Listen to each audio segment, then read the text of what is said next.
Guys, welcome back to the channel. Here we are with another reaction. In this one, we got 10 times the Dutch military shocked the world with their strategies. I'm excited for this. Before we dive in, if you guys happen to enjoy, please don't forget to subscribe, give the video a thumbs up. Also, if you like support this channel by becoming a member, all you gotta do is hit that join button to receive your exclusive benefits. Let's get to it. When you think of powerful militaries, you might picture the world's largest armies or cutting-edge tech from countries like the US, China, or Russia. But there's a nation you might not immediately consider: the Netherlands.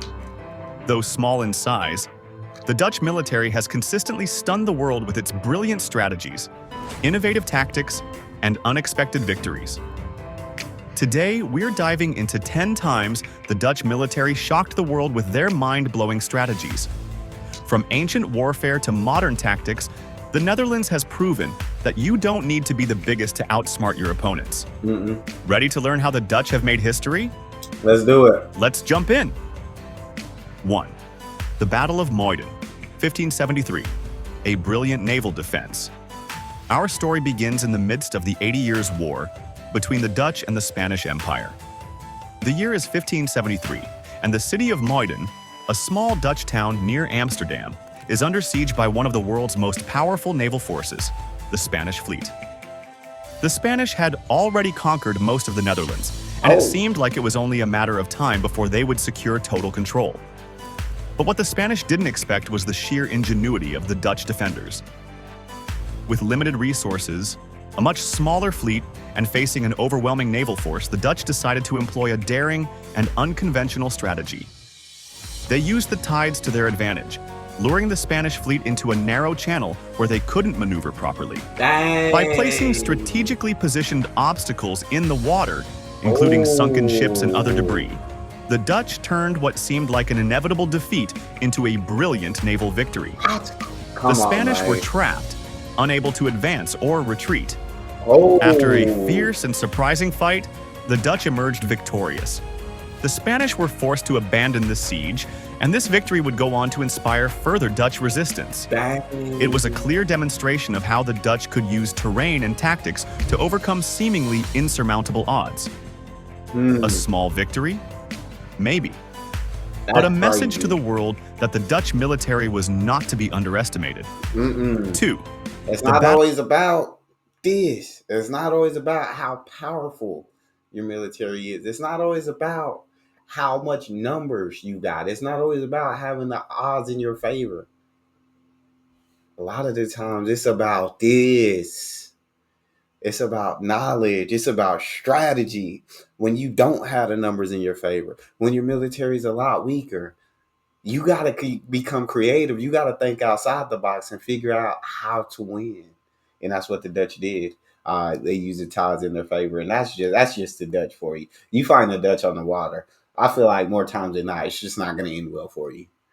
Because they know how to conquer the water. They used the tides in their favor. They understood how to fight on water. I guess a little bit more than the Spanish fleet, even though they were like the strongest naval army in the world at that time. Battle of the Scheldt, 1944. The Dutch resistance and strategic mastery in World War II. Fast forward to World War II, and the Netherlands once again found itself at the heart of a dramatic military showdown. The year is 1944, and the Allied forces have liberated much of France and are pushing through Belgium towards the Netherlands. But there's a problem.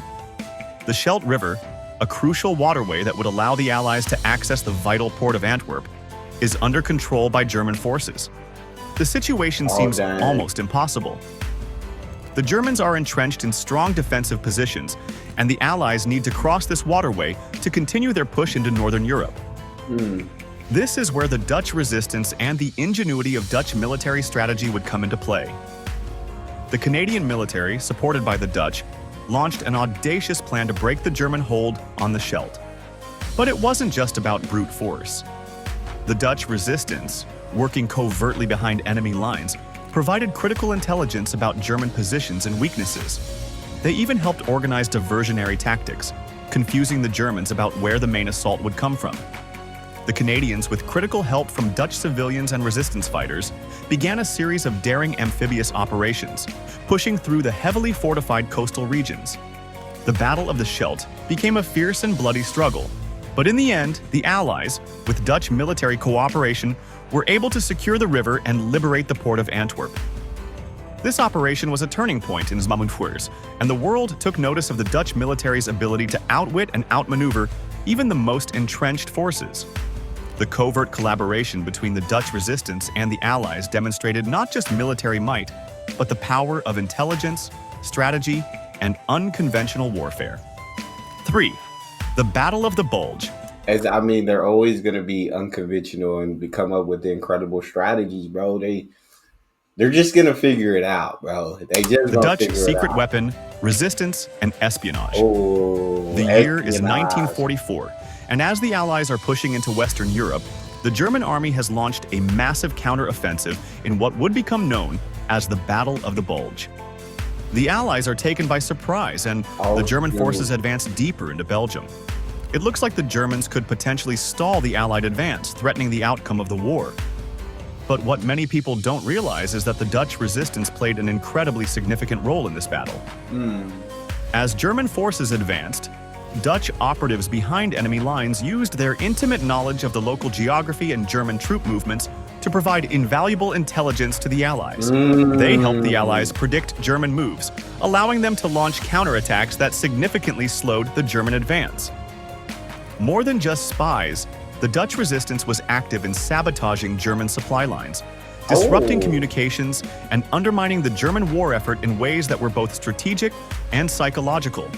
The Dutch resistance fighters were not just brave individuals working in secret. They were a key piece in the strategic puzzle of the Battle of the Bulge, and their efforts had far-reaching consequences. This aspect of Dutch military history shows the power of espionage, subversion, and guerrilla tactics. It wasn't always about direct confrontation. Sometimes it was about outwitting the enemy and turning the tide from the shadows. That's it. I feel like the number one you could have when it's war, number one advantage you could have during wartime is intel, is knowledge. That is the number one advantage you can have, and that Dutch had home field advantage. They knew the terrain well. They knew the geography very well. They could predict what the German moves were going to be, which in turn, giving that intel to the Allies, helped slow German movements, helped the Allies win. Knowledge is key. The Dutch East India Company, 1602-1799, mastering naval warfare and trade. Hey, that's Let's rewind a few centuries now. Back to the 17th century, when the Dutch were not only shaping world trade, but also rewriting the rules of naval warfare. Enter the Dutch East India Company, VOC, the first multinational corporation in history and a military force to be reckoned with. While most people associate the Dutch with peaceful commerce and trade, the VOC was, in fact, a military powerhouse. With its own army and navy, the VOC was more than just a trading company. It was a force that could project power across the globe, particularly in the East Indies, modern-day Indonesia. The VOC's success in both military and trade ventures can be attributed to its ability to combine strategic diplomacy with powerful naval tactics. When facing off against rival European powers like the Portuguese and the English, the Dutch military was known for its innovative use of naval firepower and expertise in maritime logistics. During the so-called Dutch-Portuguese War, the Dutch Navy utilized cutting-edge ship designs and advanced tactics to secure key trading routes, leading to Dutch dominance in Southeast Asia.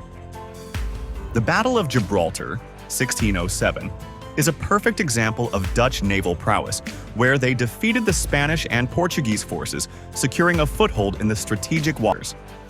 The Dutch military's ability to leverage the strength of naval warfare and trade routes played a central role in the rise of the Dutch Empire. While many people remember the Dutch East India Company for its wealth, it's easy to forget how much military strategy was involved in maintaining that wealth and influence. The Dutch were not just traders. They were masters of the sea. Before we continue with the details of the time when the Dutch... They're the water tribe, bro. They are definitely the freaking water tribe. Military shocked the world with their strategies. I have a small request. I'm working towards reaching 1,000 subscribers by the end of the year. And it would really help if you could hit that subscribe button. Your support goes a long way and would mean a lot to me. Let's get back to the topic. 5. The Battle of Waterloo, 1815. Yeah, the Dutch is, I guess they've been masters of the water for so long at this point. They have absolutely conquered the water. Dutch cavalry's strategic role in the final defeat of Napoleon. It's one of the most famous battles in history. The Battle of Waterloo. The year is 1815, and Napoleon Bonaparte, having terrorized Europe for over a decade, finally faces his most formidable challenge. On one side, you have Napoleon's French army, still a force to be reckoned with. Dear. And on the other, an alliance of British, Dutch, Belgian, and Prussian forces, led by the Duke of Wellington and the Prussian general, Gebhard Leberecht von Blücher. But while the British forces often get the credit for playing a central role in the victory, the Dutch military, particularly their cavalry, had a crucial part in tipping the scales. Dutch cavalry units, which were part of the Allied forces, executed one of the most critical charges of the battle.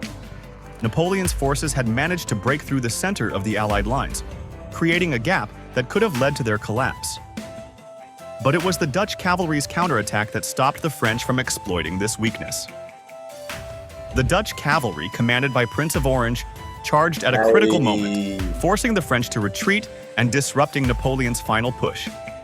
This bold and coordinated cavalry action is often overlooked when discussing the battle, but without it, the tide could have turned dramatically. The role of the Dutch cavalry at Waterloo showed their skill in tactical timing and adaptability, proving that even the smallest forces can have an outsized impact on the outcome of major battles. For sure. The Dutch military didn't just show up at Waterloo.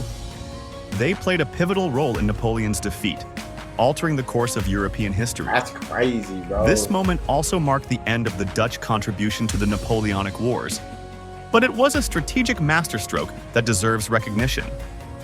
6. It's The Dutch crazy just to see how much the Dutch military has done throughout history. Like how even with the odds against them smaller numbers, they've been able to have the kind of impact and pull out some of these wins. Is literally fascinating. And the introduction of modern infantry tactics, 19th century.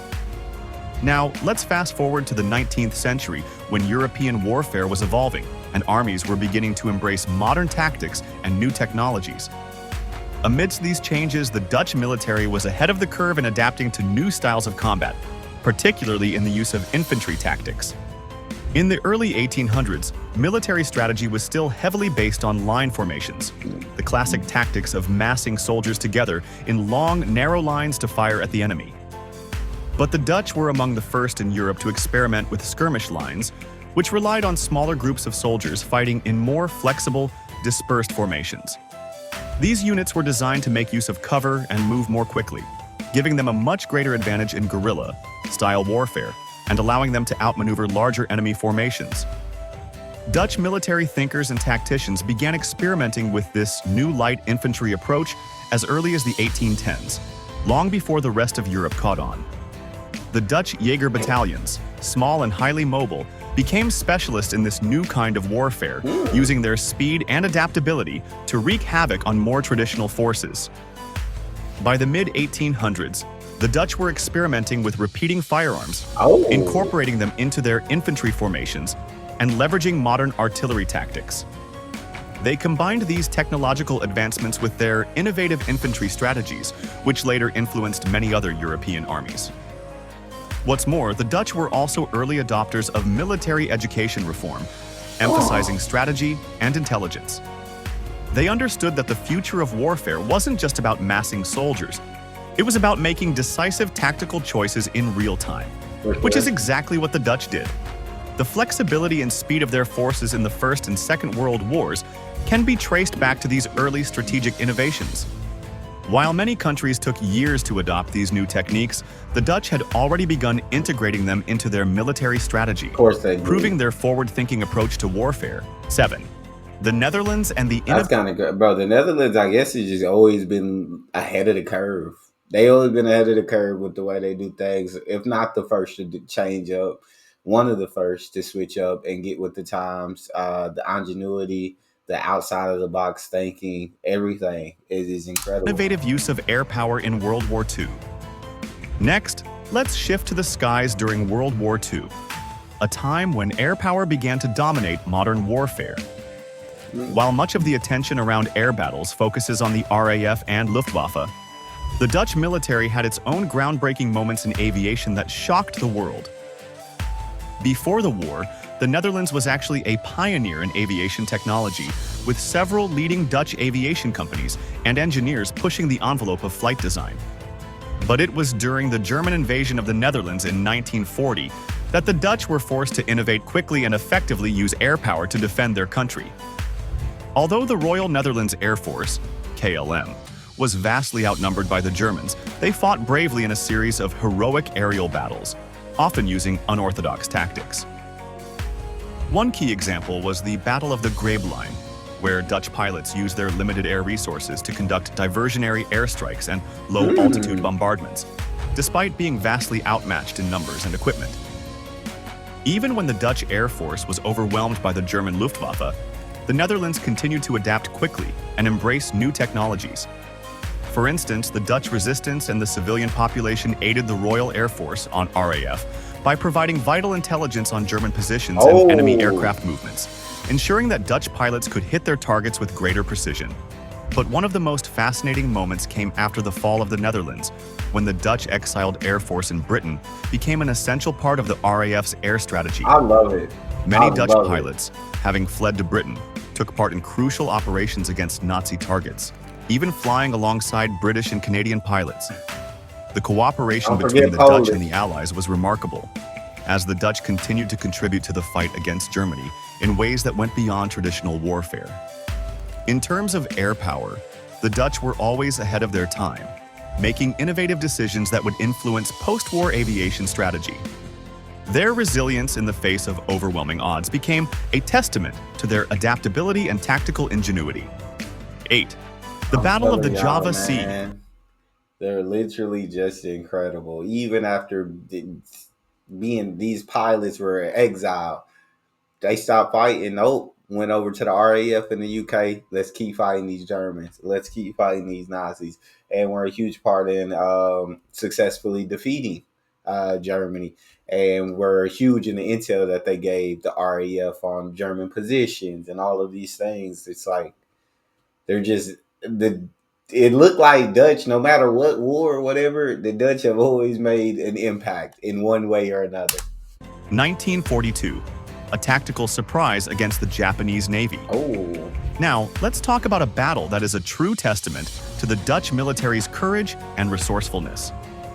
The Battle of the Java Sea in 1942 is one of the most brutal and unexpected confrontations in WWSS. And though the Dutch Navy was vastly outnumbered by the Imperial Japanese Navy, they managed to make a lasting impact on the battlefield. In early 1942, the Japanese were advancing through the Pacific and Southeast Asia, having already launched a successful series of conquests. The Dutch East Indies, modern-day Indonesia, was one of their targets, and the Royal Netherlands East Indies Army, KNIL, was tasked with protecting it. The Dutch forces were completely outclassed in terms of numbers and equipment, and they were also facing a lack of resources, but they weren't going to go down without a fight. On the morning of February 27, 1942, a combined force of Dutch, British, Australian, and American ships prepared for battle against the Japanese. Despite their smaller fleet, the Dutch demonstrated incredible tactical cunning. The Dutch cruisers and destroyers engaged the Japanese fleet, coordinating a fierce defense in the hopes of delaying the Japanese advance. One of the key moves was the Dutch ambush. While the Japanese were expecting a traditional naval engagement, the Dutch used the dense fog and the archipelago's geography to create a surprising and coordinated attack, catching the Japanese forces off guard. Dutch warships managed to sink several Japanese vessels, including the heavy cruiser Jinsu. Despite ultimately losing the battle, the Dutch fleet's ability to cause significant damage to the superior Japanese forces was a shock to both the Allies and the Japanese. The Battle of the Java Sea demonstrated that even when the Dutch were outmanned and outgunned, their ability to adapt quickly, plan strategically, and strike with precision left a mark on history. Though the battle ended in a defeat, the Dutch naval strategy forced the Japanese to rethink their approach to the region. It was a strategic surprise that shocked the world. 9. I'm telling you, Operation the Market last place you want to fight the Dutch is on the water.